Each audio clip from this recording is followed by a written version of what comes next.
had more time off than they've ever had before.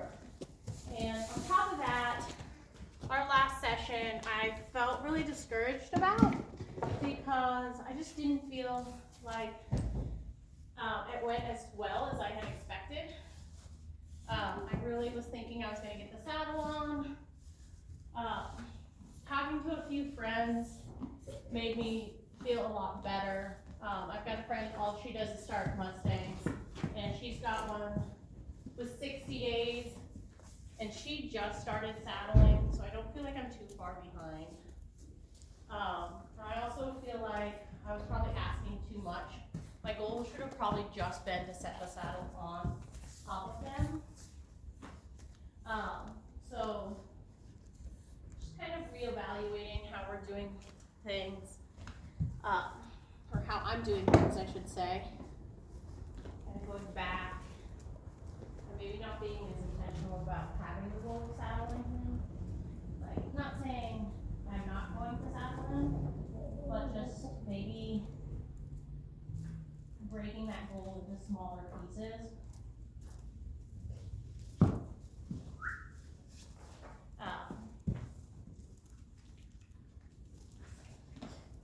So I talked to one guy, and he's a good hand. He's trained horses in a couple different states, and he goes around. I believe he's worked under some reining horse trainers, but he started some Mustangs, and he said that there are people who spend 3 hours a day for 60 days with them, and it still can take them a while to get started. He said if they act like they're going to buck a lot, which I really don't think these guys are going to be broncs. Really don't. They act like they're going to buck a lot. He'll actually teach them to lay down, and he does a lot of round pen work. Without trailering them, which they do load into a trailer, I don't have access to a round pen, but I think I could get them farther much faster if I did have a round pen. Good boy there. And he kind of does like the typical lunge them around, have them join up, lunge them around, sap them out to the saddle pad if they walk off, lunge them around some more, that kind of stuff. That works really well. I just don't have access to a round pen. He said the same thing that everybody else says, that these guys can internalize stuff. I'm gonna hold that foot, see how he's leaning back. Boy. Yeah, I know. I did whistle. It doesn't mean you did something. So just kind of like going back, and kind of thinking through some of that stuff, slowing it down a little bit. I do have somebody coming out who I'm hoping can get Christmas pictures of these guys for me. Just because I think that would be really fun.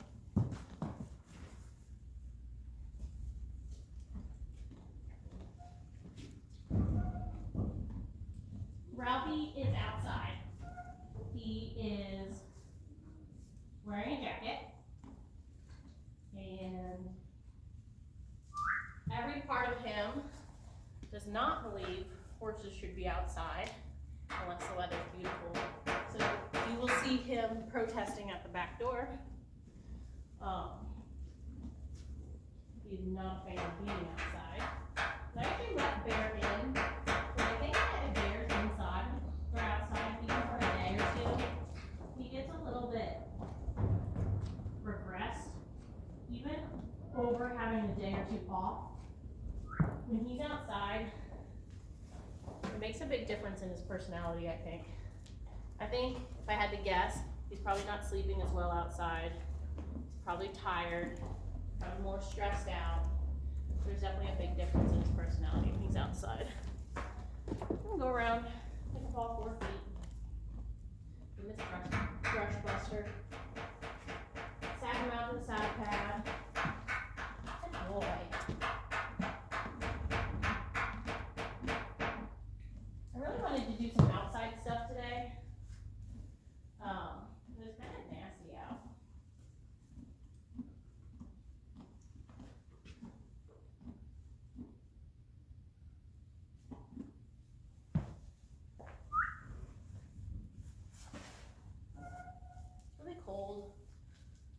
son's in the stroller, sleeping, and my other one is digging in his dig pit. I got a pop-up pit for in here, which I can always use as an obstacle if I need to do indoor stuff for the colt.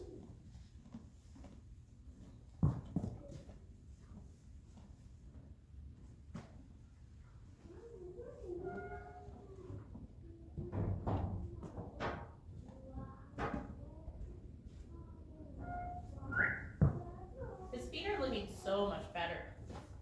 I still have some of this stuff left, so I may not need to do any of my homemade brush buster.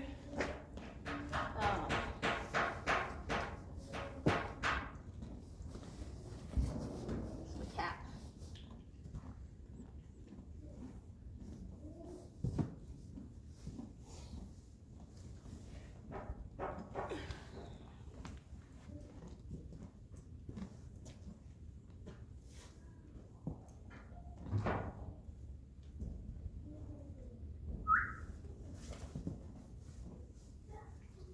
So I am gonna go back and just kind of revisit that day, and I'm gonna just pretend it's a new day, first time saddling, and I'm gonna cheat that nose to the inside. His feet stop moving. Boom, take that hat off. Give him a cookie. Good job.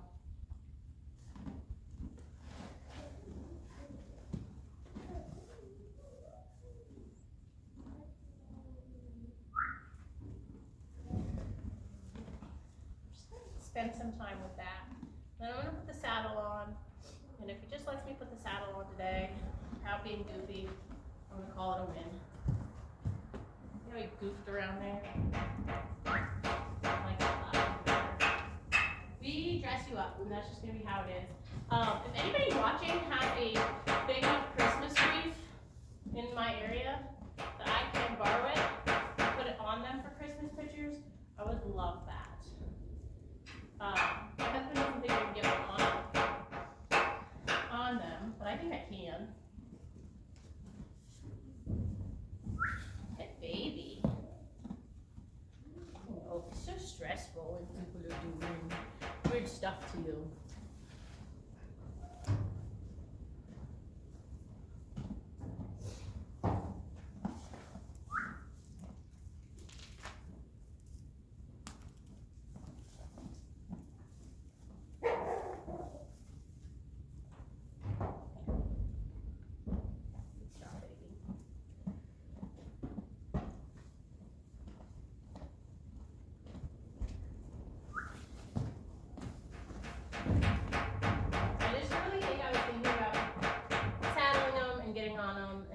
Stuff back to like having a timeline in my head of when they're supposed to be doing these things versus when these colts are actually ready, and going back and thinking about that.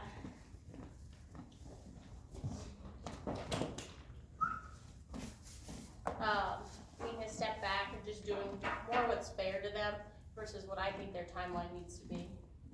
Good baby. These are yearlings. These aren't 2-year-olds going on 3-year-olds. They're not going to go to a fraternity. They're not going to be in a Broke by Sunset competition. They're not going to do any of that stuff. So if it takes me an extra week to get them saddled, I have to remind myself that that's totally fine.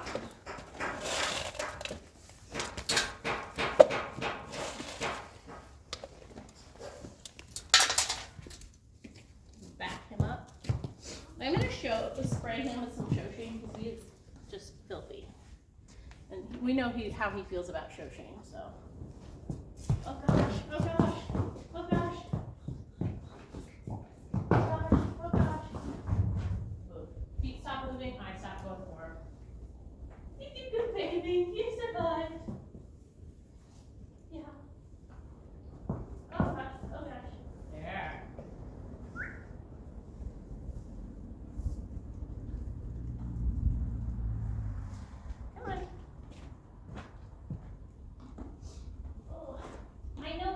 Are so dirty. I don't know how, because you're in a shavings filled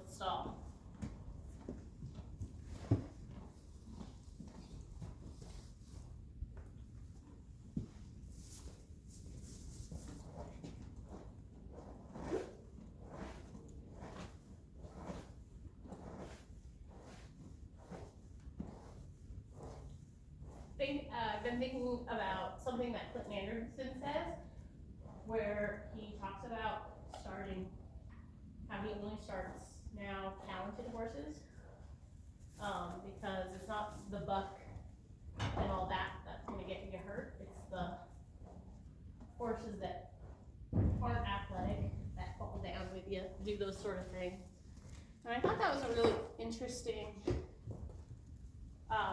thing, because, or an interesting thought, because when I was in college, I got bucked off by that colt every day for the semester, and it did hurt my confidence a little bit, and yeah, it feels pretty nice, doesn't it? Yeah, it did hurt my confidence a little bit, but what I will say is I've been fallen on a lot of times, and I never thought twice about it. But when he was talking about it being more dangerous, it's a very good point.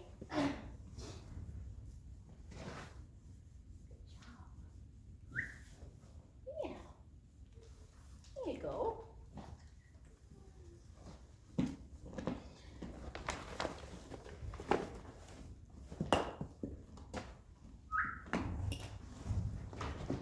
Slowing down just a little bit on this one, I think is really good for me, because I was really disappointed after our last training session.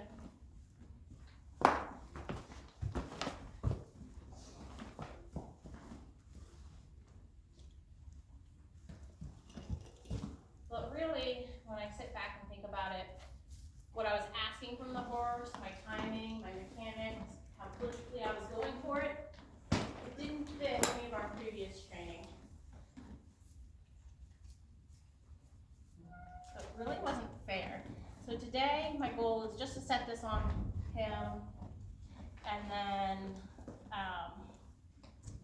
once we do that, we're going to call that a win.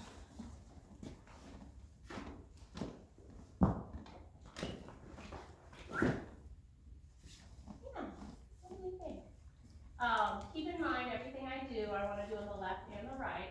So when I say set it on them, I do want to set it on them on both sides.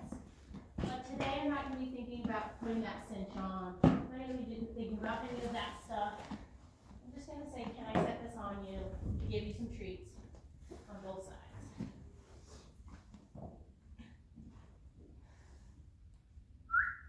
Good baby. That's so good. That horse's face, that is not a horse that is comfortable with that situation. So when I look at the pieces, my last session, it really wasn't fair for me to even be considering cinching him up. In a second, just to absorb that. I'll kind of be bouncing back and forth. Check the saddle out on the ground. You can do that. I know somebody keeps asking me about leading videos. What it comes down to, I'm trying to get him in this corner, and so instead of pulling straight ahead, which he did yield to, but he has a history of leading, I would pull to the left and the right to yield those shoulders. So, now he's going backwards and then pull. Boom. As soon as he gives, I give. And I take it one step further. Instead of just giving, I mark it with my whistle and reward him for that. Especially if he's taking something through something that, you guys hear Ralphie out there trying to get in the barn. He's really okay. He's got a big winter blanket. He's got plenty of grass. He's got plenty of water. But he really does think if there's a breeze or anything else, that horses shouldn't be outside. I keep telling him that there's horses all over the world that are outside and they're just fine. It's good for him to walk. He did leave my son around for a while, which he's a very patient soul. But he thinks it's quite traumatic being outside.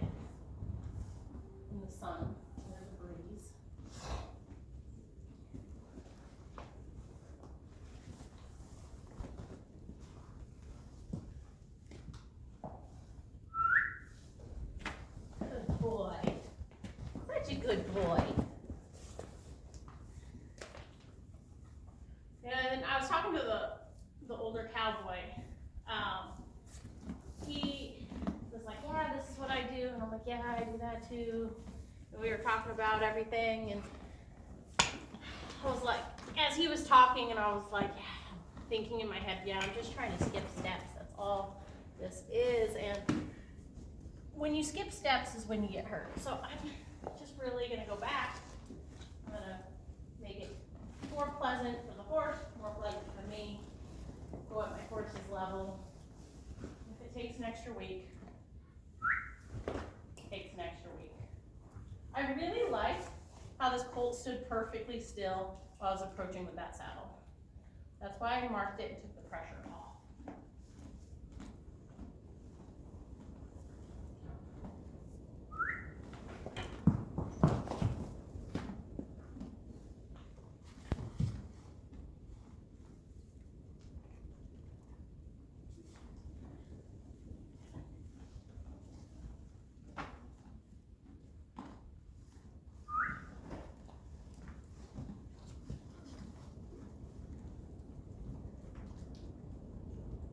You're so good. Bear would rather be in the barn by himself than outside. He gets kind of stressed out in the pasture, which is hilarious to me, since he was a wild Mustang, but he's quite content staying in the barn. Marshall he just lives to be outside. He thinks it's the best thing ever, no matter the weather. Good baby.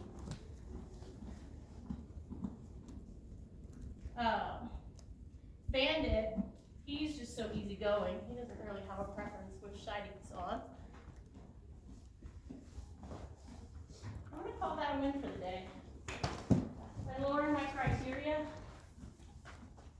stepping back a little bit, I really think that I'm happier with the results because I'm not disappointed in how far we got. And I think he's less stressed at the end of our session. And it's just a good reminder for me not to be as greedy when it comes to what I'm asking for from the